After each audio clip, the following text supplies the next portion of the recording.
I'm not really going to test your patience, but essentially what is happening, and in fact, if you have been closely following the NHS system also, they have come up with this concept of digital academy. That means they're tying up with educational institutions so that the adoption of digital health is smooth throughout. India is a huge country. It's not really a country, it's a subcontinent. Most of the states are in size and population bigger than most of the European nations.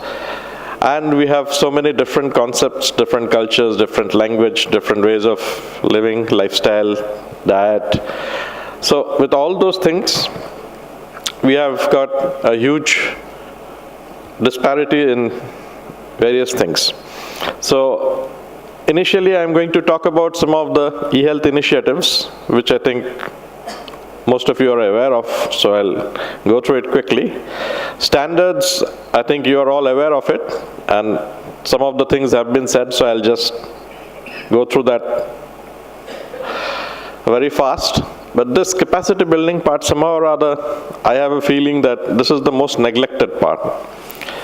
We talk about change management, we talk about capacity building, but most often it's not a part of the policy. If you have keenly observed the slide that Gaurasundar showed for that National Resource Center of EHR standards, the very first part there is education and training. But that is somehow or other we tend to overlook. And we try to learn when we are aware that there's a need to learn. So I think yesterday someone was showing the slide. I think Dr. Ujjwala was doing it. So if you don't know what you don't know, then you don't seek to find it.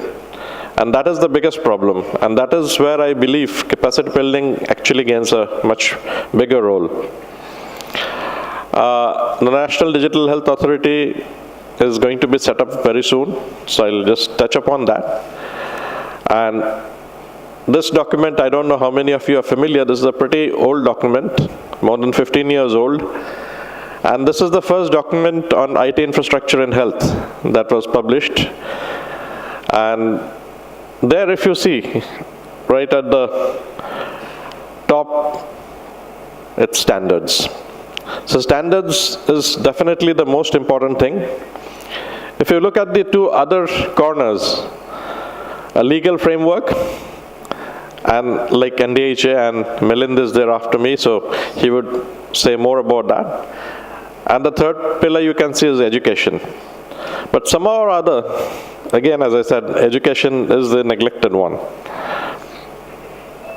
If you look at the Digital India initiatives, the formal agenda which is there, this document is also available in the public domain. There are 9 pillars. Of them, the 5th is the e-Kranti, or the electronic delivery of services. Within that, if you see, for telehealth, online medical consultation. So initially, there was a 104 service that started almost 10 years back.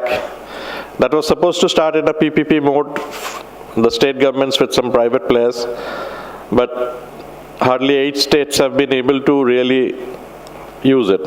So now a central facility is being thought of putting it, so that 104, wherever it's available in that state, it will be transferred there. For the others, it will go to the central line, and obviously it will be in that language. Then if you look at the other things for online medical records, in fact, I think we have had more talk on records right from the morning. It's a work in progress.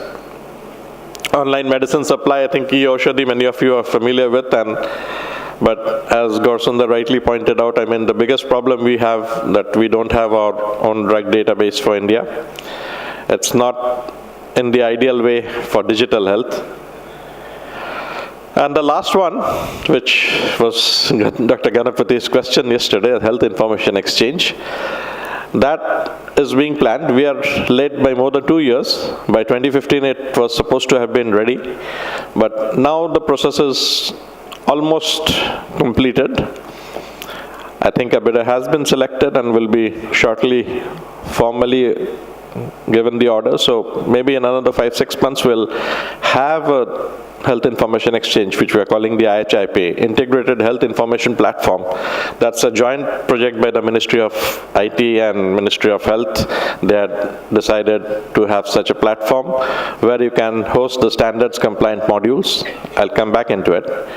And that will, here of course, I think the timeline is delayed, but I think we are going to do a very good job there, especially with all the people sitting here. I think each of you would be really playing a big role in taking that forward. Essentially, if you look at it, the identifier, that's the primary thing, and in India, I think it's going to be the Aadhaar. For the terminology and coding systems, ICD-11 is round the corner. Next year, it's going to be available. But that's going to have a more similarity with SNOMED City. Law also has a formal collaboration.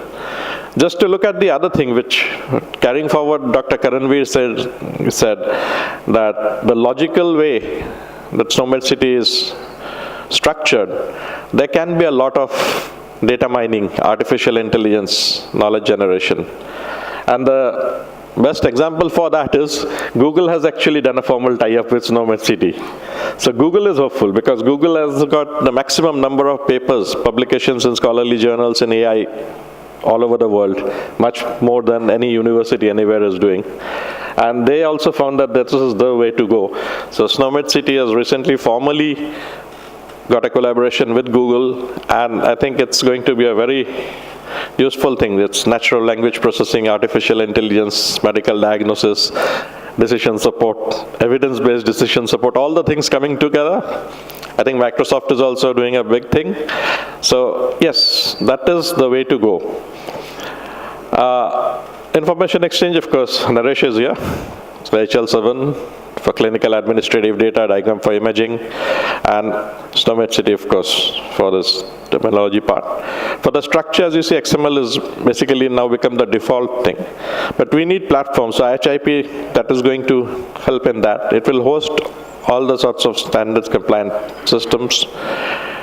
Of course, integration will always remain a biggest challenge, but then we don't have to get the whole thing at one time. This is the second edition of the EHR standards that was published as late as December 2016. The first edition came out in August 2013 when India was still not a member of the then IHT SDO. Now it is SNOMED International. So India is a country member since March 2014. So in the EHR standards, the second edition, we have SNOMED City as an integral part. And as I said, SNOMED City is a very exciting thing. In fact, I am an international expert for the e-learning advisory group of SNOMED International, and I've been following it closely. And I come back to the same thing in other countries, various countries. The academic institutions are also taking a great lead. So the National Resource Centers, in collaboration with various academic institutes, they're actually going and developing SNOMED City in a much more user-friendly and country-friendly way. Coming back to the thing, and this is where I feel probably most of you have a big role to play. So the CIO or CMIO and the sort of thing who are having to deal with health information management. The Ministry of Health, they had brought out a model curriculum that was in 2015-16. And this talks about various levels. I mean, we don't have to give the same training to everyone. So it may have to be tailor-made according to the requirements. All the 5 fingers are not of the same size, so you don't really need to push down everything to everyone. So if you look at this, I was a member of this committee which formed this core curriculum. So in this, if you look at it, the basic idea is if you are doing a program like this, you have to have, what you'll learn is understand the basic management of health information, know evolution in health information management to present day practices, gain insight into applications of ICT in healthcare hospitals, gain basic knowledge on health data storage and retrieval, understand shifting of barriers in ICT usage in healthcare organized hospitals. This seems very simple, very obvious. I think everyone knows. But exactly how to do, and that's where the challenge lies, and that's what Gaur and Dr. Karanveer both talked upon, the implementation part. So if you look at it, it's the 9 core areas have been identified. of which the first, of course, is the information flow. I mean, how does the information flow? And I think yesterday also there were quite a few talks on that. So where exactly is health informatics? What's the role of health information technology and health information management, and how they together work to generate the wisdom? The next part, of course, is communication, and I think that is one area where we are lacking severely. Then the team play. It's a matter of team. It's a multidisciplinary interaction, and when we are in a team and different domain experts are there, it is to be given special importance, which we often neglect. So I think this, how to really make it how to be a valuable member of a multidisciplinary team. I mean, often it happens if a great expert comes and joins a team, and the sum, instead of adding up, actually reduces. That shouldn't happen. Then, of course, ethics. That's a very important area. Then commitment to professional excellence, leadership and mentorship, social accountability, scientific attitude, and of course, lifelong learning. I think all of you are here because you believe in the concept of lifelong learning, and that is what would be required.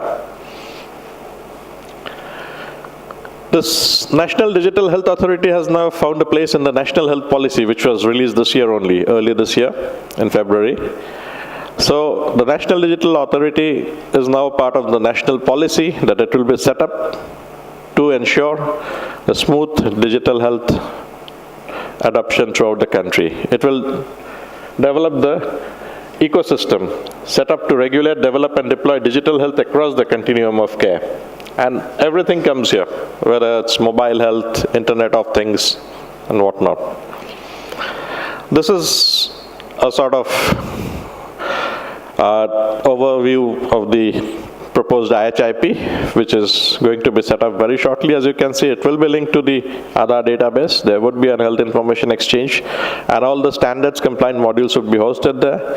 It can be exchanged, and all the stakeholders who are using the standard compliant thing, whether it's the insurance, healthcare providers, the citizen or the patient, the government health facilities, research academic facilities, policymakers, everyone can have access in different formats, and I think Milind will say more about it, because he's also, both Milind and Gaurav have been actively involved with the formation of the drafting of the bill for this.